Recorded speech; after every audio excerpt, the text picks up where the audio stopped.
Seja bem-vinda à aula 4 do treinamento do módulo de GCN. E nesta aula nós vamos aprender a responder o questionário do BIA, né? Na aula anterior nós aprendemos a realizar a aplicação e agora, né, virando a chavinha como gestor, né, do processo, vamos responder esse BIA. Lembrando, né, que a gente está dando um exemplo aqui que o gestor vai realizar essa resposta, mas são vocês, né, aí da área responsável por continuidade que vão determinar se você vai mandar para o gestor, né, ou se você atribui para vocês mesmos, né, da área, responder esse questionário fazendo uma entrevista, né, via reunião. Também é uma dica, né, uma opção aí que os nossos clientes aplicam, né, aí no seu dia a dia, tá? Então, nesse caso aqui, vamos fazer uma simulação como se o gestor estivesse acessando, né, esse questionário e realizando a resposta aí dos seus processos. Então, vamos acessar o menu de questionário, responder questionário, tá? Na sequência, né, a gente tem aqui uma tela de filtro para poder localizar os questionários existentes. Porém, quando a gente acessa essa tela, ele já vem listando os questionários que estão pendentes, tá? Mas ele pode aplicar um filtro aqui clicando em pesquisar. Aqui tenho 2 questionários, mas aí você vai se perguntar, eu fiz uma única aplicação e ele gerou 2 questionários. Sim, por quê?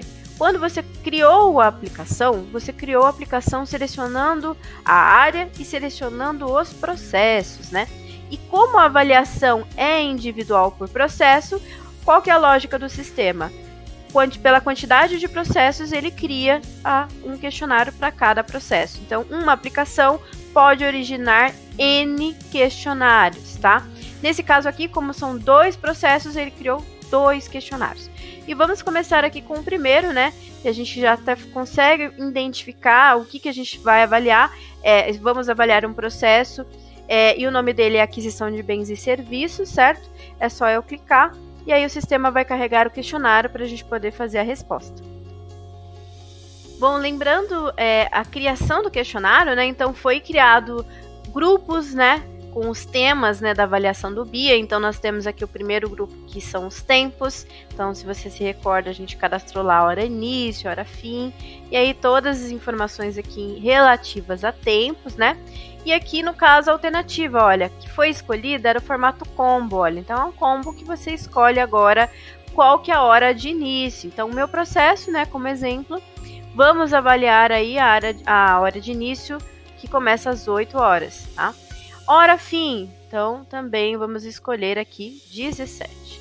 A periodicidade, bom, esse processo ele é executado diariamente, então você tem aqui algumas opções, sob demanda, né, que pode ser várias vezes, né, no dia, uma vez ao dia, 2 vezes, 3 vezes, mais de 3 vezes, contínuo, semanal, quinzenal, então temos várias opções aqui, tá? Então eu vou colocar aqui é executado 3 vezes ao dia. O tempo, né, de RTO, né, que é basicamente a meta, né, que a gente quer atingir de recuperação aí, né, da operação para esse processo. Então, a gente acredita que seguindo, né, o plano, né, que vai ser desenhado, a gente deva perseguir, né, o retorno, né, do processo até 12 horas. Então, é uma meta que a gente está estipulando aqui, tá? O RPO é literalmente o prazo que você tem de retorno dos dados. Então, por exemplo, pegando um exemplo do backup, né? Então, um backup ele é feito do sistema que você utiliza. Ele é feito diariamente, ou de hora em hora, ou uma vez por semana. Então, qual que é o tempo do prazo aí que você consegue restaurar dos dados, né? Então, aqui no caso, a gente vai colocar de um dia, porque ele é feito diariamente. MTPD é o prazo máximo que você tem para retornar com a sua operação do processo e se você se extrapolar esse prazo, significa que aí vamos ter danos, né, a partir aí da interrupção deste processo. Então, é com esse conceito, tá? Então, eu vou colocar aqui que se esse processo ficar parado 5 dias, aí nós podemos ter danos, né, da interrupção, né? Então pode ser prejudicial para o negócio, para a empresa, tá?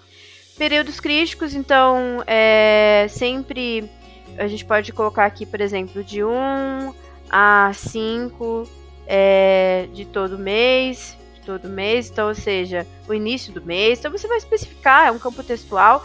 Você pode também evidenciar, né, carregando anexos.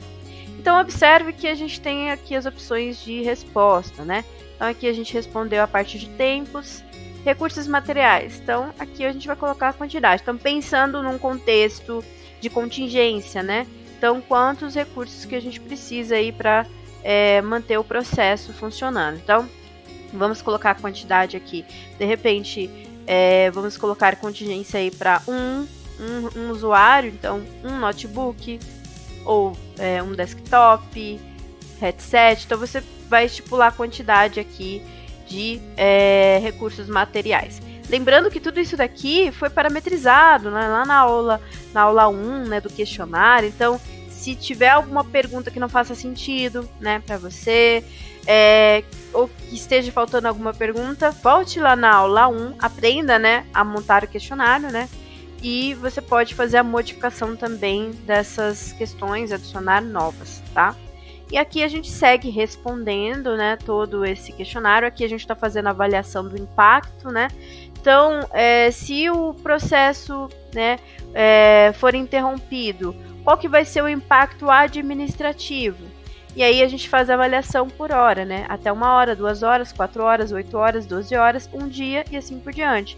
Então, eu vou avaliar aqui. Então, até 1 hora é baixo, até 2 horas é médio, 4 horas já fica alto, 8 horas muito alto. E aqui, né, seguindo a lógica, se eu coloquei até 8 horas muito alto, eu não posso colocar menos que isso para as outras opções. Então, sempre vai ser muito alto as demais opções. E você também não precisa, né, avaliar todas. Então, eu vou avaliar até 8 horas e pronto.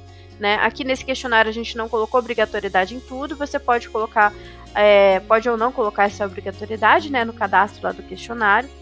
E aí aqui então eu estou respondendo. E aí eu sigo respondendo todas as avaliações dos impactos, né?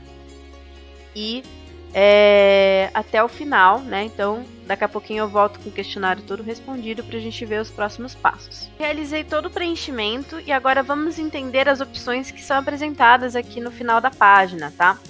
Primeira opção que nós temos aqui é o botão salvar, né? Que ele até está mais evidente. Esse botão salvar significa o quê? Que eu posso salvar, né, o progresso, né? Então, salvar o que eu já fiz de preenchimento até o momento. E ele continua, obviamente, como pendente, né, lá no menu de questionário, responder questionário, para que eu possa posteriormente retornar e finalizar o questionário. Então, quando ainda, né, eu estou preenchendo, mas eu quero continuar depois, sem perder as informações que eu já preenchi, é só eu salvar. Agora, se eu decidir, olha, eu quero já enviar, eu já finalizei, né, tá tudo certo, eu clico em enviar. E se eu quiser imprimir esse questionário, até com as respostas que eu já coloquei, eu clico em imprimir, tá? Então, ele vai dar a opção para você fazer a impressão, tanto em PDF quanto em impressora. Então, aqui nessa opção, eu vou clicar em enviar, já para poder disparar esse questionário, já finalizar esse questionário do BIA. E aí, ele me dá a opção, as 3 opções, né? Cancelar, né, essa operação, enviar somente e enviar e ir para o próximo. A sacada aqui do enviar e ir para o próximo é bacana porque se você tem vários questionários para avaliar, né, os seus processos, você responde um, envia e vai para o próximo, ele já carrega automaticamente. Então vamos fazer isso? Então eu vou clicar aqui em enviar e ir para o próximo. E aí ele vai carregar o novo questionário, ou seja, ele concluiu o anterior e já carregou automaticamente o novo. E aí é só você realizar o preenchimento deste novo questionário, né? E a gente vai finalizar e ir para o próximo e visualizar aí as próximas atividades. Observe que depois de respondido todos os questionários, na tela de responder questionário não tem mais nenhum pendente, né? E esse usuário responsável já está ok, né, com esses questionários. Agora a próxima fase, e na próxima aula, né, vamos aprender a aprovar, né, passar pelo fluxo de aprovação do questionário e visualizar as respostas que foram dadas.